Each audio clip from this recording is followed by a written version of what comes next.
Hello नमस्कार प्यारे बच्चों, आप सभी लोगों का न्यू कोचिंग क्लासेस में स्वागत है। तो आज हम इस वीडियो में डिस्कस करने जा रहे हैं रेखीय समीकरण। तो आइए बात कर लेते हैं कि रेखीय समीकरण क्या है। तो आप सभी को पता है रेखीय समीकरण एक ऐसा समीकरण है जिसमें चर की अधिकतम घात एक होती है, उसे रेखीय समीकरण कहते हैं। तो आप कहेंगे सर कुछ उदाहरण आप समझाइए। तो यहाँ पे क्या हो जाएगा, तो रेखीय समीकरण के उदाहरण क्या होंगे, जैसे अगर हम यहाँ पे लिख दें 2x+3, तो आप कहेंगे जो चर की अधिकतम घात हो वो एक होनी चाहिए। तो यहाँ पे देखिए चर क्या है हमारा x, ये क्या है हमारा, तो आप कहेंगे चर है, तो ये चर की मैक्सिमम घात कितनी है, आप कहेंगे सर कुछ नहीं लिखा है तो घात एक मानी जाती है। तो यह क्या होगा, आप कहेंगे रेखीय समीकरण होगा,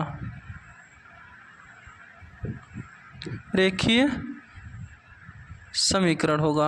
और भी कुछ उदाहरण ले, अगर मान लीजिए मैं आपसे पूछूं कि बताइए 2x² + 3, क्या ये रेखीय समीकरण है, तो आप कहेंगे जी यह रेखीय समीकरण नहीं होगा। क्यों नहीं होगा, क्योंकि जो चर है यहाँ पे x, इस चर की जो घात है वो कितना है, 2 है, इसलिए ये जो है रेखीय समीकरण नहीं होगा।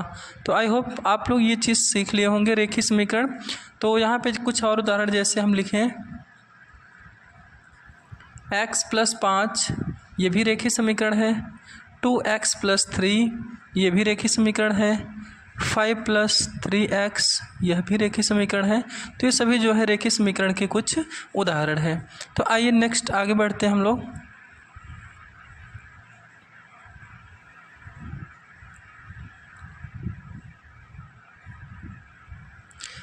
तो यहाँ पे निम्नलिखित कथनों से रेखीय समीकरण बनाना है हमें। तो यहाँ पे हम कुछ सवाल लिए हैं, तो इन सवालों को पढ़ करके हमें क्या करना है, रेखीय समीकरण जो है बनाना है, ठीक है। तो आइए देखते हैं यहाँ पे क्या लिखा है, किसी संख्या का 3 गुना और 11 का योग 32 है। तो जब भी यहाँ पे इस प्रकार का सवाल पूछे कि किसी संख्या का या फिर कोई संख्या, जब मतलब कि ऐसी संख्या का बोध हो जिसका यहाँ पे कोई भी पता ना हो, तो हम क्या करते हैं, यहाँ पे मान लेते हैं कि माना वह संख्या क्या हो सकती है। तो आप कहेंगे यहाँ पे सर हम मान लेंगे वह संख्या x, तो यहाँ पे कह रहा है किसी संख्या, यानी कि वह संख्या x है। तो इस संख्या का 3 गुना, 3 गुना मतलब क्या है, संख्या x है। जब भी कहे 3 गुना, 3 गुना मतलब 3 से गुणा, यानी कि क्या हो जाएगा 3x, और 11 का योग, योग का मतलब क्या होता है, आप कहेंगे जोड़ का चिन्ह होता है, तो प्लस लगाएंगे यहाँ पे 11 और बराबर में क्या लिखेंगे, तो आप कहेंगे सर 32। तो ये हमने क्या बना दिया, एक रेखीय समीकरण बना दिया। क्या बना दिया यहाँ पे, तो यही है हमारा एक रेखीय समीकरण, ठीक है। आइए हम अगला सवाल यहाँ पे देखते हैं। संख्या x और 4 का योग 11 है। तो यहाँ पे दे दिया है संख्या x, तो हम यहाँ पे लिखें x और यहाँ पे +4, इनका योग कितना है, आप कहेंगे सर 11 है। तो बस करना क्या है, यहाँ पे हम ऐसे लिख देंगे, ये बन गया हमारा रेखीय समीकरण। यहाँ पे हमें इस सवाल को हल नहीं करना है, बस करना क्या है कि हमें रेखीय समीकरण बनाना है। यहाँ पे तीसरा नंबर सी नंबर सवाल जो है कह रहा है एक संख्या x की चौथाई में से 4 घटाने पर 5 प्राप्त होती है। थोड़ा सा मिस राइट हो गया है, क्या होती है, प्राप्त होती है, ठीक है। तो हम क्या करेंगे, वह संख्या जो है x, अब x का 1/4 कह रहा है, चौथाई मतलब क्या होता है 1/4, इसमें से अगर 4 घटाया जाता है तो कितना प्राप्त होता है 5। तो इसको हम ठीक से अगर लिखें तो क्या हो जाएगा, x/4 - 4 बराबर में 5। ये क्या बन जाएगा, हमारा समीकरण बन जाएगा, जो कि कैसा समीकरण होगा, तो आप कहेंगे सर ये रेखीय समीकरण होगा, क्योंकि जो यहाँ पे चर है वहाँ पे चर की जो घात है मैक्सिमम घात 1 है, इसलिए क्या होगा, यह एक रेखीय समीकरण होगा, ठीक है। आइए अगला सवाल देखते हैं। यदि x के 1/3 में 3 जोड़ दें, x के 1/3, पहले यहाँ पे x है, x का शब्द का मतलब होता है गुणा, 1/3 मतलब होता है 1/3, इसमें क्या करना है, हमें 3 जोड़ देना है। तो आंसर हमारा क्या प्राप्त होता है, 25।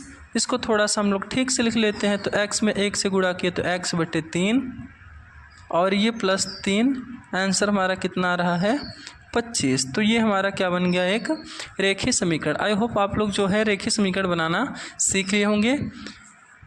आगे हम लोग बढ़ते हैं।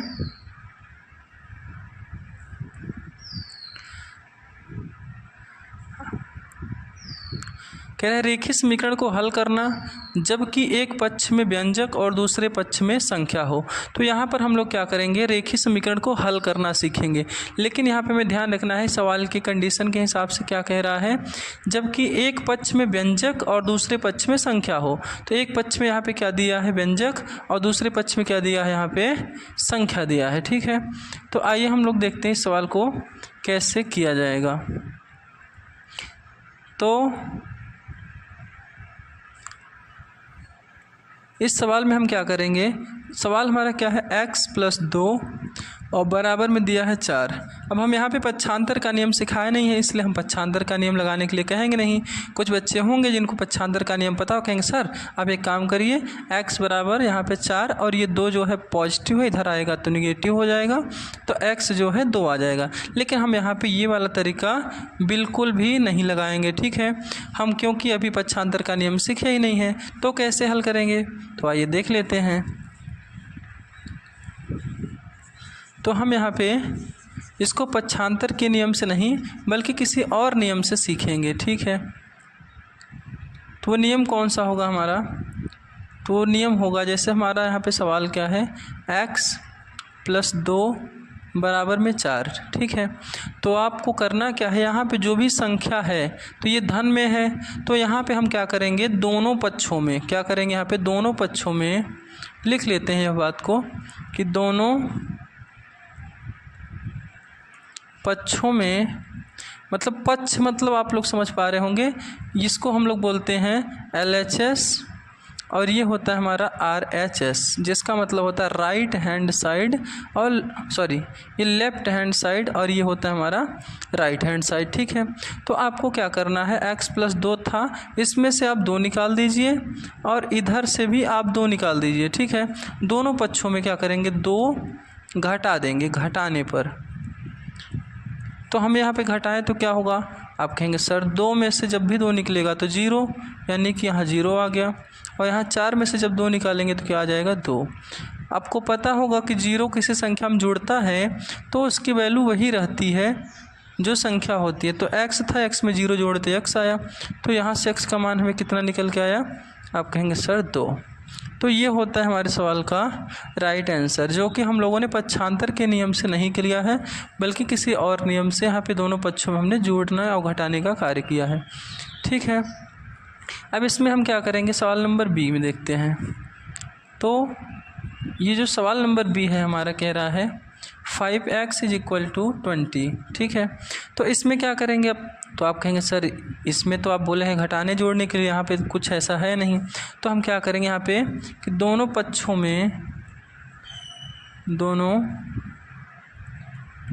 में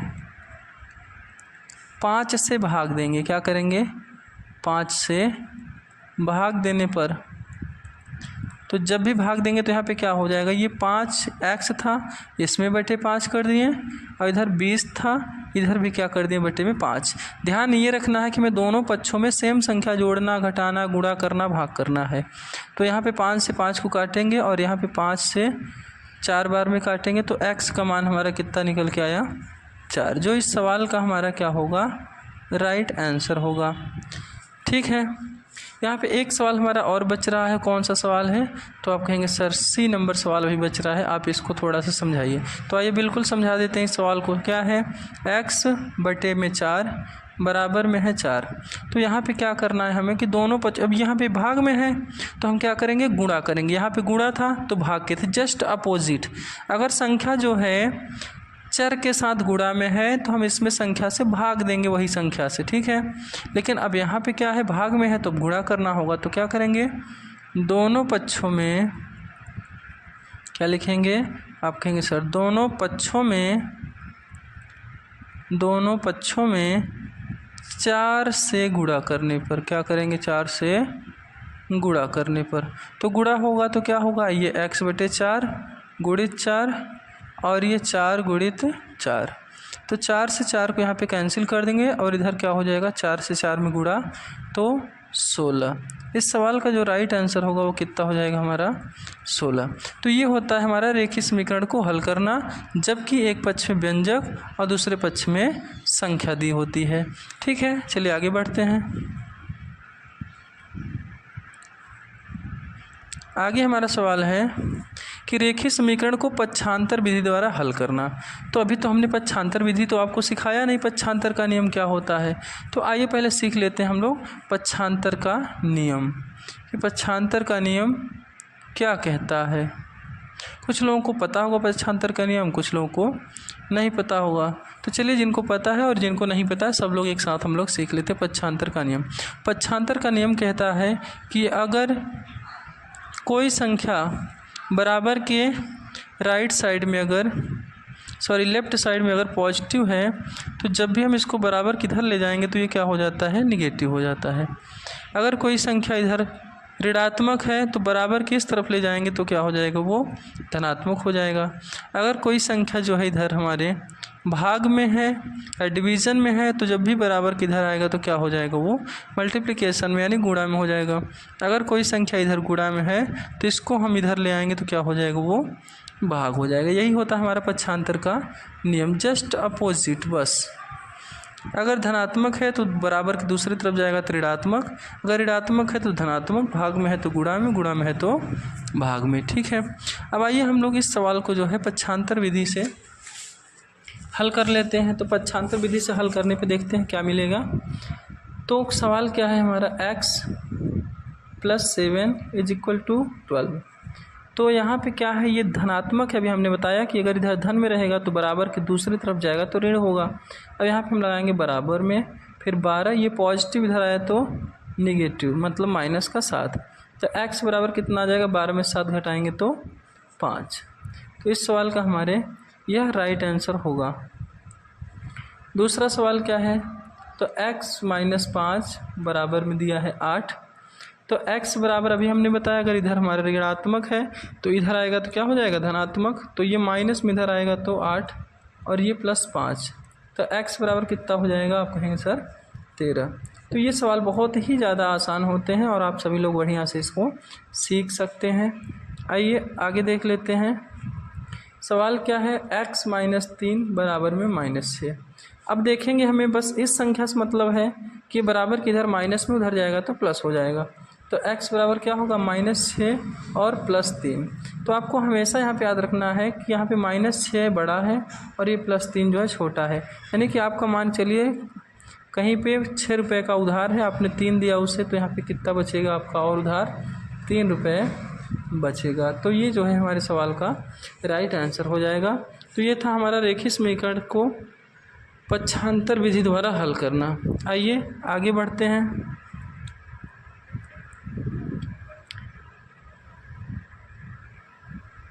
तो अगला सवाल है हमारा, हल कीजिए कि ये और उत्तर की जांच कीजिए। तो इस सवाल को हम लोग बढ़िया तरीके से जो है समझने का प्रयास करते हैं। तो ये सवाल जो है कैसे होगा, कह रहा है 15/4 माइनस का 7x बराबर 9।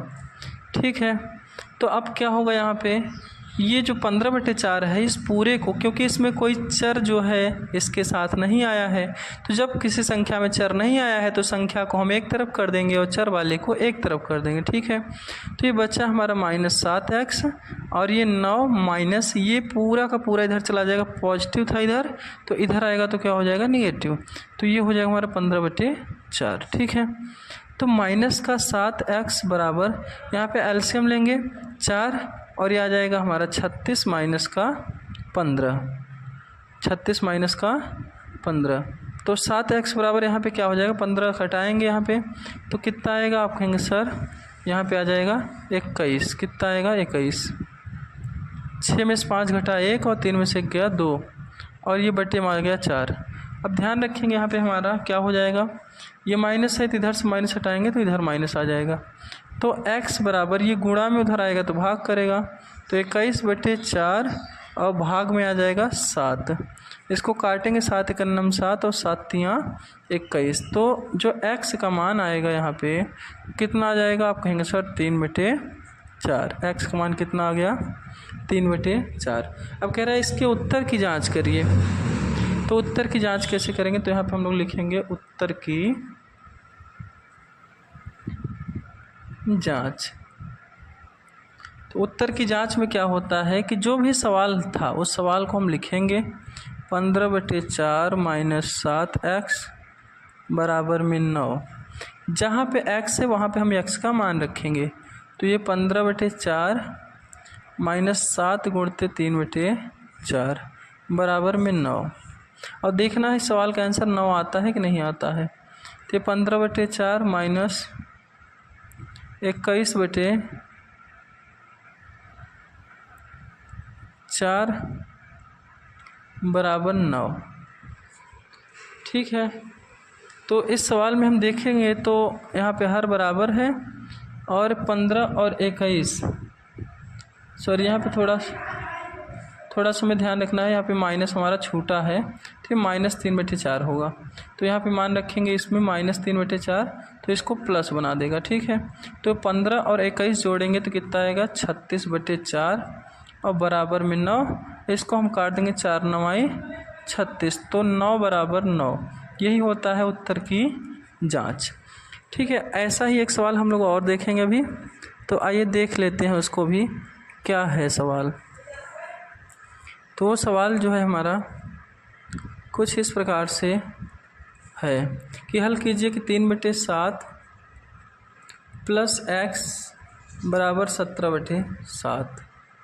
ठीक है, तो इसको पहले हल करते हैं। तो कैसे हल होगा, अभी हमने बताया कि चर को एक तरफ और चर को एक तरफ, तो ये 3/7 पूरा का पूरा उठ के इधर चला आएगा, तो ये कितना हो जाएगा 17/7 माइनस 3/7।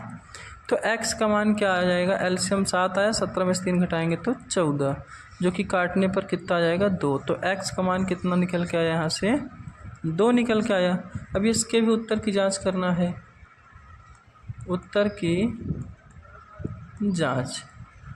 तो उत्तर की जांच में क्या हो जाएगा, तो उत्तर की जांच में हम क्या करते हैं, जैसे अगले बार किए थे कि जहाँ पे x है वहाँ पे x का मान हमें रखना है और बस सवाल को हल कर देना है। 3/7 प्लस 2 बराबर 17/7, एलसीएम लेंगे 7, 3 प्लस 14 बराबर में 17/7, और इसको जोड़ेंगे तो 17/7 बराबर 17/7, जो कि हमारे सवाल का क्या हो जाएगा, एकदम राइट आंसर हो जाएगा। आशा करता हूँ आप लोगों को ये वीडियो अच्छी लगी होगी। अगर वीडियो अच्छी लगे तो प्लीज़ वीडियो को लाइक करें, और इस चैनल पर नए हो तो चैनल को सब्सक्राइब करें और अपने दोस्तों के साथ शेयर करना बिल्कुल भी ना भूलें। बहुत ही अच्छी क्लास है। धन्यवाद। हेलो नमस्कार प्यारे बच्चों, आप सभी लोगों का न्यू